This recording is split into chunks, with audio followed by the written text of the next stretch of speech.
मेरा नाम है वैभव और आप लोग देख रहे हैं करियर मित्रा के यूट्यूब चैनल को। दोस्तों, Uttar Pradesh PCS prelims related क्या न्यूज़ आज के न्यूज़पेपर में रही है उसको यहाँ पर देखेंगे। उसके साथ ही इस एग्जामिनेशन को आप किस तरीके से निकाल सकते हैं उसके बारे में डिस्कशन करेंगे। ठीक है, सबसे पहले ये न्यूज़ देख लेते हैं। दो न्यूज़ हैं, एक न्यूज़ पहले देख लेते हैं। इसमें बात करी गई है कि उत्तर प्रदेश प्रीलिम्स के लिए जो है इंजीनियरिंग और मेडिकल कॉलेजों में भी अब केंद्र बनाए जाएंगे। 75 जिलों में परीक्षा कराने की तैयारी है, यानी कि सबका जो है होम सेंटर पढ़ने की पूरी संभावना है। अब ऐसा नहीं होगा कि आपको दूसरे ज़िले में जाकर पेपर देना हो। कल कई सारे स्टूडेंट्स ने मुझसे इस बारे में पूछा था कि सर क्या ऐसा हो सकता है कि हमारा सेंटर किसी दूसरे डिस्ट्रिक्ट में जाए। सो जैसी आयोग तैयारी कर रहा है उसके अकॉर्डिंग ऐसा नहीं होगा। ठीक है, अब यहाँ पर ये चीज़ एकदम क्लियर करी गई है कि 75 जिलों में परीक्षा कराने की तैयारी हो रही है और ये पूरी संभावना है कि 75 जिलों में होगा, ताकि जो केंद्र चाहिए, जिन केंद्रों की आवश्यकता है, ठीक है, वो सारे केंद्र जो हैं आयोग को मिल पाएँ और इस परीक्षा को एकदम शुचितापूर्ण तरीके से कराया जा सके। 22 दिसंबर को डेट आगे नहीं बढ़ेगी। बहुत सारे स्टूडेंट्स इसमें कंफ्यूज थे कि सर ऐसा तो नहीं होगा कि एग्जामिनेशन हमारा आगे पोस्टपोन हो क्योंकि सेंटर नहीं मिल पा रहे हैं आयोग को। तो उसके लिए यहाँ पर क्लियरली ये चीज़ दे रखी है कि इंजीनियरिंग और मेडिकल कॉलेज इन सबको लिया जाएगा परीक्षा कंडक्ट कराने के लिए।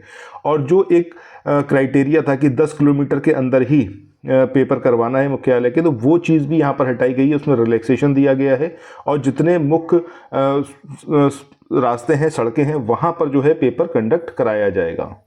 अब आगे दूसरी खबर पर चलें उससे पहले एक इंपॉर्टेंट न्यूज़ आप लोगों के लिए। अगर आप लोग घटना चक्र को कवर अप करना चाहते हो तो ये जो आप अपने स्क्रीन पे देख रहे हो ये उसका समराइज्ड वर्जन है। बुक आप देखोगे तो बहुत ज़्यादा लेंथी है और इस समय बुक से पढ़ना बिल्कुल भी फिजिबल नहीं होगा, नहीं आप कवर अप कर सकते। बट ये जो समरी नोट्स है, इन समरी नोट्स के माध्यम से आप मल्टीपल टाइम्स रिवाइज कर सकते हो। सारी चीज़ें सिस्टमेटिक दी हुई हैं।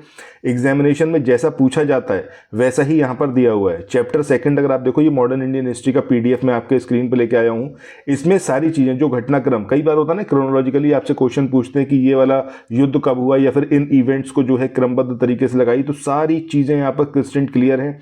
कुछ भी ऐसा आपको नहीं करना पड़ेगा। मतलब बुक अगर आप नहीं भी पढ़े हो तब भी अगर आप ये नोट्स पढ़ोगे तो एकदम फ्लो में आप पढ़ते चले जाओगे। ठीक है, किसी ने अगर अभी तक बिल्कुल भी नहीं पढ़ी है घटना चक्र तो वो अगर पहली बार पढ़ेगा इस पीडीएफ को, सो उसको बहुत ज़्यादा तो 2 से 3 दिन लगेगा मॉडर्न इंडियन हिस्ट्री पे, 2 दिन समझ लो आप एंशिएंट पे, और 1 या 2 दिन लगेगा आपको किस पे, मिडिवल पे। सेकंड टाइम जब रिवीजन करने बैठोगे तो वो रिवीजन आपका बमुश्किल 1 दिन के अंदर और हार्डली 2 दिन के अंदर ख़त्म हो जाएगा। मतलब अभी से लेके 22 दिसंबर बहुत दूर है, आप ईजिली सारी चीज़ों को यहाँ पर कवर अप कर सकते हैं।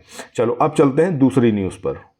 एक चीज़ यहाँ पर और कहनी है, अगर आप में से किसी को भी ये पीडीएफ चाहिए तो इसके लिए आप लोग 9027281376 इस नंबर पर व्हाट्सएप या फिर टेलीग्राम के माध्यम से संपर्क कर सकते हो। आपको बता दिया जाएगा कि किस तरीके से आप जो है इस पीडीएफ को ले सकते हैं। ठीक है, और इसका प्राइसिंग वगैरह सब कुछ तो व्हाट्सएप कर सकते हैं, व्हाट्सएप के माध्यम से बात कर सकते हैं। ठीक है, अब ये जो दूसरी न्यूज़ है इसमें बात करी गई है कि भर्ती कैलेंडर में जो निर्धारित परीक्षाएं थी उसको पूरी कराना ये बहुत चुनौती बनी हुई है आयोग के सामने, और ये सबके सामने स्पष्ट भी है। तो यहाँ पर जो इम्पॉर्टेंट बात देखने वाली है ये है वो कि आपका जो 22 तारीख को एग्ज़ाम है यूपी पीसीएस प्रीलिम्स का, तो ये 22 तारीख को ही संपन्न होगा। लेकिन आरओ 2023 की जो प्रारंभिक परीक्षा है उसकी स्थिति को लेकर अभी अनिश्चितता बनी हुई है। जैसा आप लोगों को पता भी है कि इसके लिए कमेटी बनाई गई है, वो कमेटी सजेस्ट करेगी, उसके अकॉर्डिंग ही आगे सारे काम किए जाएंगे।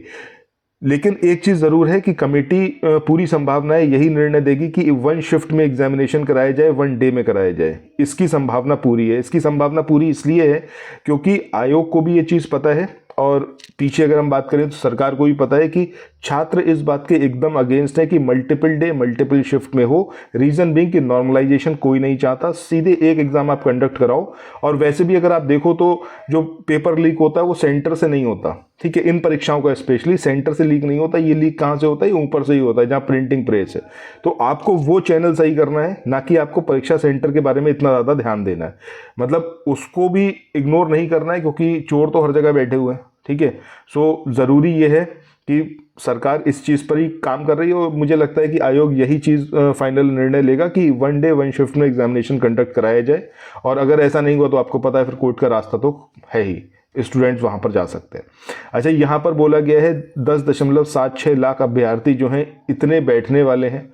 और अगर आप समीक्षा अधिकारी की भी तैयारी कर रहे हो तो ये जो मैंने भी आपको पीडीएफ शो किया था इंडियन हिस्ट्री का, सिमिलरली पॉलिटी का भी ऐसे ही समरी बनाई जा रही है, उसको भी आप ले सकते हो। इनके माध्यम से आप मल्टीपल टाइम्स रिवाइज कर सकते हो, चाहे समीक्षा अधिकारी हो गए, चाहे उत्तर प्रदेश पीसीएस 2024 या फिर 2025, सबके पॉइंट ऑफ व्यू से बेहद ज़रूरी पीडीएफ है। ठीक है, सो इसको लेने के लिए 9027281376 इस नंबर पर आप व्हाट्सएप या फिर टेलीग्राम कर सकते हो। सेम नंबर मैंने डिस्क्रिप्शन बॉक्स में भी दिया हुआ है और इस वीडियो के मैसेज सेंटर में भी। ठीक है, सो मिलते हैं नेक्स्ट वीडियो में। Thanks for watching.